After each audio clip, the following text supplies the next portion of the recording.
আজ দক্ষিণবঙ্গে বৃষ্টির পূর্বাভাস, রাজ্যে কালবৈশাখীর সম্ভাবনা। আগামীকাল কলকাতায় কালবৈশাখীর সম্ভাবনা রয়েছে এবং আপনাদের জানিয়ে রাখি যে দক্ষিণবঙ্গে 7 জেলায় কালবৈশাখীর পূর্বাভাস। বিশ্বজিৎ সাহা আমাদের প্রতিনিধি আমাদের সঙ্গে রয়েছে। বিশ্বজিৎ, দক্ষিণবঙ্গে 7 জেলায় কালবৈশাখীর পূর্বাভাস, কোন কোন জেলায় কালবৈশাখীর পূর্বাভাস বলছে, কি বলছে হাওয়া অফিস? দেখো, আজ ও কাল কালবৈশাখীর সম্ভাবনা যেমন রয়েছে, ইতিমধ্যেই আকাশ মেঘলা হতে শুরু করেছে এবং বেশিরভাগ জায়গাতেই আজ মেঘলা আকাশ, কোথাও কোথাও আংশিক মেঘলা আকাশ। বঙ্গোপসাগর থেকে বিপরীত ঘূর্ণাবর্তের জেরে যে জলীয় বাষ্প ঢুকছে, সেই জলীয় বাষ্প থেকে বজ্রগর্ভ মেঘ তৈরি হবে, বজ্রবিদ্যুৎ সহ বৃষ্টি হবে। হালকা থেকে মাঝারি বৃষ্টি তো সর্বত্রই হবে, কিন্তু নদিয়া, মুর্শিদাবাদ, বীরভূমে আজ যেমন ভারী বৃষ্টির সতর্কতা রয়েছে, তেমনি আগামীকাল ভারী বৃষ্টির সতর্কতা রয়েছে উত্তর ও দক্ষিণ 24 পরগনা এবং পূর্ব মেদিনীপুরে। তার সঙ্গে কালবৈশাখী ঝড়ের অর্থাৎ 60 কিলোমিটার বা তার বেশি গতিবেগের দমকা ঝোড়ো হাওয়া বইবে এবং 1 মিনিটের বেশি স্থায়িত্ব হতে পারে। অর্থাৎ এই কালবৈশাখীর সম্ভাবনা যেসব জেলায় রয়েছে, আজ যেমন রয়েছে বীরভূম, মুর্শিদাবাদ, নদিয়া, হুগলি, পূর্ব বর্ধমান এবং উত্তর ও দক্ষিণ 24 পরগনা, তেমনি আগামীকাল কলকাতা সহ রাজ্যের 9 জেলায় এইভাবেই কালবৈশাখীর সতর্কবার্তা, অর্থাৎ দমকা ঝোড়ো হাওয়া, তার সঙ্গে বৃষ্টিপাত, ভারী বৃষ্টিপাত হতে পারে আজ ও কাল অন্তত 4 থেকে 6 জেলায়। এবং এর সঙ্গে যে তাপপ্রবাহ চলছিল, আজ থেকে আর কোথাও তাপপ্রবাহ থাকবে না, অর্থাৎ পশ্চিমের জেলাগুলিতেও তাপমাত্রা নেমেছে এবং বুধ থেকে বৃহস্পতিবারের মধ্যে এই তাপমাত্রা আরো 5 থেকে 6 ডিগ্রি সেলসিয়াস, কারণ বৃষ্টি হবে, দমকা ঝড় হবে, তার ফলে তাপমাত্রা অনেকটা নেমে যাবে, কোথাও স্বাভাবিকের থেকে তাপমাত্রা নেমে যাবে। তবে একটা সতর্কবার্তা রয়েছে, সমুদ্র উত্তাল হবে, আর সেই সমুদ্র উত্তাল হওয়ার কারণে, সমুদ্রের মধ্যে জলোচ্ছ্বাসের কারণে মৎস্যজীবীদের আজ থেকে বুধবারের মধ্যে সমুদ্রে যেতে নিষেধ করা হয়েছে। বাংলা উপকূলের মৎস্যজীবীদের জন্য সতর্কবার্তা। জুনেলা, বেশ বেশ বেশ, একেবারে অনেক ধন্যবাদ বিশ্বজিৎ। কথা বলছেন আমাদের প্রতিনিধি বিশ্বজিৎ শাহর সঙ্গে। বঙ্গোপসাগরে বিপরীত ঘূর্ণাবর্তের জেরে ঝোড়ো হাওয়া, সমুদ্র উপকূলে 55 কিলোমিটার বেগে দমকা হাওয়া হবে এবং আজ থেকে মৎস্যজীবীদের সমুদ্রে যেতে নিষেধাজ্ঞা। বুধবার পর্যন্ত মৎস্যজীবীদের সমুদ্রে যেতে নিষেধাজ্ঞা। ভারী বৃষ্টির সম্ভাবনা আজ এবং আগামীকাল। দীঘার ছবি দেখছেন, দীঘাতেও কিন্তু মেঘলা আকাশ সকাল থেকেই হয়ে রয়েছে। বৃষ্টির জেরে তাপমাত্রা অনেকটাই কমবে, এমনটাই বলছে হাওয়া অফিস। বিভিন্ন জেলা থেকে আমাদের প্রতিনিধিরা রয়েছে, সরাসরি তাদের সঙ্গেই কথা বলবো। বাঁকুড়া থেকে আমাদের প্রতিনিধি রয়েছে প্রিয়ব্রত এবং এর পাশাপাশি পুরুলিয়াতে রয়েছেন আমাদের অপর প্রতিনিধি ইন্দ্রজিৎ এবং ঝাড়গ্রাম থেকে আমাদের অপর প্রতিনিধি রাজু রয়েছে। এবং প্রথমে এই প্রিয়ব্রতর কাছে বাঁকুড়ার ছবিটা জানবো। বাঁকুড়াতে কি তাপমাত্রা কমেছে প্রিয়ব্রত? না জুড়ে, তাপমাত্রা কিন্তু কমেনি, 43.1 ডিগ্রি টেম্পারেচার রয়েছে। এর পাশাপাশি যেটা রয়েছে ঘরমাক্ত পরিবেশ, সকাল থেকেই প্রচন্ড ঘাম হচ্ছে, কিন্তু যেটা অন্য ধরনের সেটা হচ্ছে যে সকালবেলা যেটা চিরাচরিত চিত্র বাঁকুড়া জেলা, সেই চিরাচরিত চিত্র থেকে কিছুটা হলো আজকের ভোরটা কিন্তু অন্য ধরনের। কেননা সকাল থেকেই মেঘলা আকাশ করে রয়েছে, ঘাম হচ্ছে, তাপমাত্রাও রয়েছে, কিন্তু তার মধ্যেই কিন্তু একটা আভাস পাওয়া যাচ্ছে হয়তো বৃষ্টি হতে পারে। আর এটাতেই বুক বাঁধছে জেলার মানুষ। যেমন তুমি জানোই যে গত কয়েকদিনের তাপমাত্রা চচ্চর করে বেড়েছে এবং তাপমাত্রা গিয়ে ঠেকেছিল প্রায় 46 ডিগ্রিতে, সেখান থেকে কিছুটা হলেও তাপমাত্রাও কমেছে। তার সঙ্গে সঙ্গে মেঘলা আকাশ, সকাল থেকেই মনে হচ্ছে যেন একটা বৃষ্টি হবে ওয়েদার, এবং সেই কারণেই বুক বাঁধছে জেলাবাসী বলা যায়। ঘর্মাক্ত পরিবেশ রয়েছে, প্রচন্ড পরিমাণে ঘাম হচ্ছে সকাল থেকেই, কিন্তু প্রচন্ড ঘামের ফলে কিন্তু নাভিশ্বাস উঠছে জেলাবাসীর, কিন্তু আশার আলো দেখছে জেলাবাসী। আর এটাতেই কিন্তু মানুষজন কিছুটা স্বস্তিদায়ক আবহাওয়ায় থাকতে পারবে আগামী দিনগুলো, এমনটাই মনে করা হচ্ছে, যেমনটা ভবিষ্যৎবাণী করা হয়েছে আবহাওয়া দপ্তরের পক্ষ থেকে। একেবারে বাঁকুড়াতে সকাল থেকে মেঘলা আকাশ এবং বাঁকুড়ার বাসী তারা আশার আলো দেখছেন, বৃষ্টি হতে পারে। একটু পুরুলিয়ার দিকে নজর রাখি, কারণ পুরুলিয়াতে তো গরম, এই কয়েকদিনে ভ্যাপসা গরম, তার মধ্যে জলকষ্ট। আজকে পুরুলিয়াতে কত ডিগ্রি সেন্টিগ্রেড তাপমাত্রা রয়েছে, কি পরিস্থিতি সকাল থেকে পুরুলিয়ার? ইন্দ্রজিৎ রয়েছে, সেই বিষয়ে ইন্দ্রজিতের সঙ্গে কথা বলে নেব। ইন্দ্রজিৎ, কি পরিস্থিতি সকাল থেকে পুরুলিয়াতে? দেখো জুনেলা, বাঁকুড়ার মতো পুরুলিয়াতেও সকাল থেকে মেঘলা আকাশ এবং একেবারেই যে চড়া রোদ সেই ছবিটা আর নেই, তবে ভ্যাপসা গরম রয়েছে। এবং যেটা তুমি বলছিলে যে জলকষ্ট, জেলার সর্বত্র জলকষ্টের ছবিটা ঠিক একই রকম রয়েছে। তার কারণ যত দিন যাচ্ছে জলস্তর ততই নেমে যাচ্ছে। জেলার মানুষের জলের তীব্র সংকট দেখা দিয়েছে। গ্রাম থেকে শহর প্রায় একই ছবি। গত 24 ঘন্টায় তাপমাত্রার ছবিটা ছিল একেবারে 42.5 ডিগ্রি। তবে আজ সকাল থেকে মেঘলা আকাশ করার কারণে একেবারেই তাপমাত্রা কিছুটা হলেও কমবে। তবে কয়েক ঘন্টা পেরোলেই বোঝা যাবে যে আজকের পরিস্থিতি কি থাকবে। তবে সকাল থেকে মেঘলা আকাশ রয়েছে, যে চড়া রোদ সকাল থেকে আমরা দেখি সেই ছবিটা নেই। তবে ভ্যাপসা গরম এর সাথে রয়েছে এবং অস্বস্তিকর একটা গরম রয়েছে জেলার সর্বত্র। জুনেলা, একেবারে বাঁকুড়া পুরুলিয়া ছবি আপনাদের দেখালাম। সকাল থেকে মেঘলা আকাশ, তবে ভ্যাপসা গরম রয়েছে।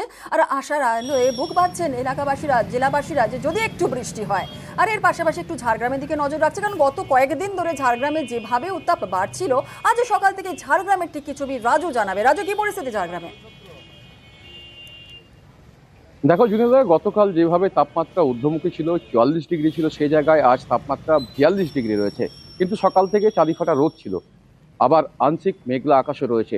সেক্ষেত্রে বিশ্বজিৎ যে কথাটা একটু আগেই বলছিল, যদি বৃষ্টিপাত হয় বা যে ঝড়ো হাওয়া যদি বয়, সেক্ষেত্রে কিছুটা স্বস্তি মিলবে। কারণ যেভাবে ভাবসা গরম রয়েছে এবং যেভাবে রোদ্দুর রয়েছে, সেক্ষেত্রে অনেকটাই মানুষের অসুস্থতা বাড়ছে। কারণ গত এক সপ্তাহ ধরে যেভাবে তাপমাত্রা ঊর্ধ্বমুখী ছিল, প্রায় 50-এর ঘরে আশেপাশে ঘোরাফেরা করছিল, সে জায়গায় একবারে এইভাবে তাপমাত্রা কমাতে অনেকটা স্বস্তি মিলেছে। কিন্তু যে ভাবসা গরম রয়েছে তাতে রেহাই মিলছে না এলাকার মানুষজনের। কারণ তাদের বক্তব্য, যদি একটু বৃষ্টিপাত হয় তাহলে হয়তো ঝাড়গ্রামে ভ্যাপসা গরম, এবং গত কয়েকদিনের তুলনায় কিছুটা হলেও তাপমাত্রা কম রয়েছে, কিন্তু ভ্যাপসা গরম রয়েছে। ঝাড়গ্রামের ছবি আপনাদের দেখালাম। আর এবার সরাসরি কাকদ্বীপের দিকে নজর রাখবো, কারণ আজ সকাল থেকে কাকদ্বীপে আংশিক মেঘলা আকাশ রয়েছে। কয়েকদিনের তুলনায় তাপমাত্রা 31 থেকে 32 ডিগ্রি। গরম কিছুটা স্বস্তি। এবং উপকূলের এলাকার মানুষজন কি বলছেন, কি পরিস্থিতি সকাল থেকে? বিশ্বজিৎ হালদার আমাদের প্রতিনিধি আমাদের সঙ্গে রয়েছে, সরাসরি বিশ্বজিতের কাছে চলে যাব। বিশ্বজিৎ, কি পরিস্থিতি এখন? হ্যাঁ দেখো, সকাল থেকে কিন্তু মেঘাচ্ছন্ন আকাশ রয়েছে। যদিও মাঝে মাঝে সূর্যের দেখা মিললেও কিন্তু তাপমাত্রা কিন্তু একদম নিম্নমুখী। এবং তার পাশাপাশি হাওয়া অফিসের যে পূর্বাভাস অনুযায়ী যে আজ থেকে কয়েকদিন যাবত কিন্তু ঝড় বৃষ্টির সম্ভাবনা, সেই মতো কিন্তু আজকে সকাল থেকে ঝোড়ো হাওয়া অর্থাৎ দমকা বাতাস কিন্তু কাকদ্বীপ সহ এই সমস্ত উপকূলীয় এলাকায় কিন্তু বইতে শুরু করেছে। তার পাশাপাশি একটা জলোচ্ছ্বাসের আশঙ্কা করা হচ্ছে, যেহেতু যদি হাওয়া হয় তাতে কিন্তু নদী এবং সমুদ্রের জল কিন্তু ফুলে ফেঁপে উঠবে জোয়ারের সময়, এমনটাই কিন্তু আশঙ্কা করা হচ্ছে। এবং সেই কারণে পুরো এলাকা কিন্তু, এবং তাপমাত্রা কমলেও যেটা কিছু স্বস্তি হলেও কিন্তু উপকূলবাসীর মনে কিন্তু একটা কু ডাকছে। কারণ যদি জলোচ্ছ্বাস হয় তাহলে কিন্তু এখানে যে মাটির বাঁধ আছে তারা ক্ষতিগ্রস্ত হতে পারে। এবং সব মিলিয়ে কিন্তু একদিকে যেমন স্বস্তির ছবি, অন্যদিকে কিন্তু একটা দুর্যোগের আশঙ্কা করছে সুন্দরবনবাসী। জুনেলা, ধন্যবাদ বিশ্বজিৎ। বাঁধ বাঁচাতে ভরসা গাছ, একের পর এক সেই গাছ কেটে সাফ। নামখানায় চাঞ্চল্যকর অভিযোগ স্থানীয় তৃণমূল নেতাদের একাংশের বিরুদ্ধে। তারা অবশ্য মানতে নারাজ। দক্ষিণ 24 পরগনার কাকদ্বীপের পর এবার নামখানা, আবারও সরকারি গাছ কেটে সাফ।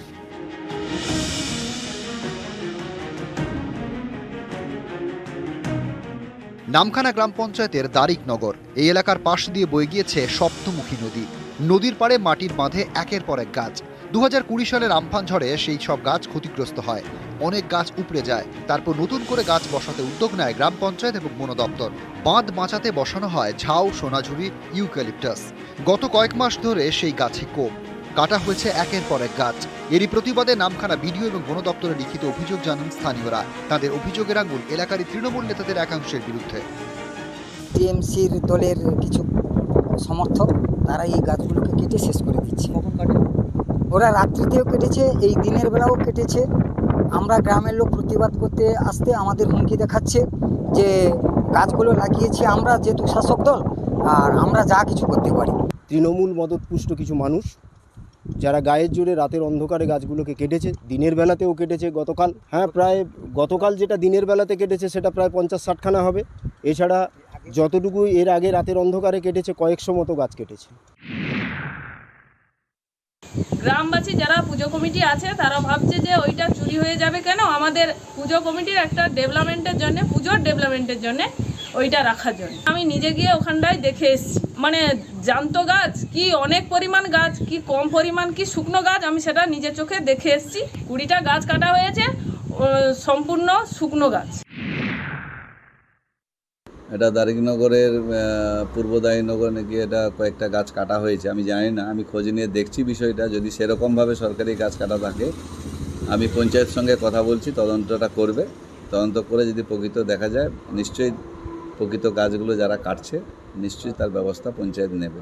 যদি এইভাবে নিধন করা চলে তাহলে কিন্তু আগামী দিনে ডিজাস্টার এলে এখানে কেউ কিন্তু টিকে থাকতে পারবে না। আদৌ কি প্রশাসন ব্যবস্থা নিতে পারবে এই গাছ কাটার বিরুদ্ধে, সেটাই এখন দেখার। কাকদ্বীপ থেকে বিশ্বজিৎ হালদার, নিউজ 18 বাংলা। সুন্দরবনে নদী বাঁধে ভাঙন, মৌসুমী দ্বীপ ঘোড়ামারায় ভাঙছে নদীর পাড়। বর্ষার আগে বাড়ছে সেখানে আতঙ্ক, আর এই বাঁধই এখানকার ভোটের ইস্যু।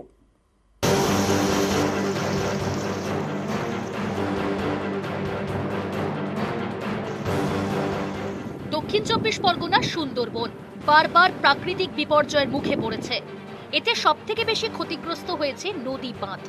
দুর্যোগের পরেও রেহাই নেই, একটু একটু করে ভাঙছে মাটির বাঁধ, কখনো কোটালের জলের স্রোতে, কখনো বর্ষায়। এ ছবি নামখানার মৌসুমী দ্বীপ এবং দারিকনগরে। বিপদ বাড়ছে সাগর ব্লকের ঘোড়ামারাতেও। এই পুকুরটা আমাদের কত বড় ছিল, পরপর প্রতি বছর আসছে, বাঁধ লোড হচ্ছে, চলে যাচ্ছে। এবছর তো আবার বাঁধ ভাঙার সম্ভাবনা বেশি। নদী বাঁধ হবে, মাপ নিয়ে গেছে, কিন্তু আজ 2 বছর ধরে কিছু করছে না। এসছে, আমাদের আশ্বাস দিচ্ছে, চলে যাচ্ছে, কিন্তু কিছুই করছে না। মৌসুমী দ্বীপ, ঘোড়ামারা এই এলাকাগুলি মথুরাপুর লোকসভা কেন্দ্রের মধ্যে পড়ে, তাই এখানকার ভোটের ইস্যুও নদী বাঁধ। এখানে পাকাপোক্ত বাঁধের দাবি দীর্ঘদিনের। এ নিয়ে নানা সময় বিক্ষোভও দেখিয়েছেন সেখানকার স্থানীয়রা। তাদের দাবি, ভোট এলে এখানে রাজনৈতিক দলগুলির যাতায়াত বাড়ে, পাকা বাঁধের প্রতিশ্রুতি মেলে, ভোট মিটলে যে কে সেই। তারা আসে বারবার প্রতিশ্রুতি দেয় যে এইভাবে হয়ে যাবে, এবার আয়লা বাঁধ হবে, তোমরা হয়ে গেছে, সমস্ত স্যাংশন হয়ে গেছে, আমাদের সমস্ত কাজকর্ম রেডি। কিন্তু দেখা যায় সেই 5 বছর পর আবার ভোট এলে আবার প্রতিশ্রুতি হয়। এইভাবেই চলছে। কেন্দ্র থেকে টাকা এসছে এবং আন্তর্জাতিক ক্ষেত্রে সুন্দরবন ডেভেলপমেন্টের প্রচুর টাকা এসছে, কিন্তু কোনো সরকার, বিগত কোনো সরকার, কোনো সাংসদ, কোনো বিধায়ক তারা এই বিষয়ে সদিচ্ছা দেখায়নি। বরং তার সিংহভাগ টাকাটা কেন্দ্র থেকে বরাদ্দ, সিংহভাগ টাকাটা তারা পকেটস্থ করেছে, যার জন্য সুন্দরবনবাসী তাদের নদী বাঁধের যে সমস্যা সেই যে তিমিরে ছিল সেই তিমিরেই আছে। এই কাকদ্বীপের বুকে তথা নামখানার বুকে যে উন্নয়নটা হয়েছে এবং আজকের দিনেও যে উন্নয়নটা হচ্ছে, এটা সত্যি সত্যি যাদের তাদের চোখে আবার চশমা দিতে হবে, এটা অভিযোগ করতে হয়। তাই অভিযোগ করছি, একটা কথা বলুন তো, কেন্দ্রীয় সরকার 10 বছর ক্ষমতায় রয়েছে, কোন কাজটা নামখানার জন্য এই কাকদ্বীপের জন্য করেছে বলতে পারবেন? উত্তর 24 পরগনার হিঙ্গলগঞ্জ শনিবার সন্ধেয় এখানকার রমাপুরের রায়মঙ্গল নদীর বাঁধে ধস নামে। নদী পাড়ের বাসিন্দাদের সরিয়ে নিয়ে যায় প্রশাসন। রবিবার থেকে শুরু হয় বাঁধ মেরামতি। এই নদীর বাঁধে বাচ্চা কাচ্চা নিয়ে আছি, কত ভয়ে ভেঙে চিড়ে যাচ্ছে। কোথায় যাবে এখন, কোনো জায়গা নেই। এই চিন্তা ভাবনা করতেছি এই ভেড়ির ধারে এখন থাকতে হবে। এই সময় নির্বাচন বিধি চলায় আমরা যথাযথভাবে যে কাজ করতে হয় সেটা অনেকটা তৎপরতার সঙ্গে করতে পারছি না ঠিকই। স্থানীয় প্রশাসনও হাত গুটিয়ে বসে নেই, পঞ্চায়েত তারাও যথাযথ ভূমিকা নিয়ে যাতে মানুষ বিপদ মুক্ত থাকে সে চেষ্টা করা হচ্ছে। সুন্দরবন থেকে বিশ্বজিৎ হালদার এবং হিঙ্গলগঞ্জ থেকে অনুপম সাহা, নিউজ 18 বাংলা।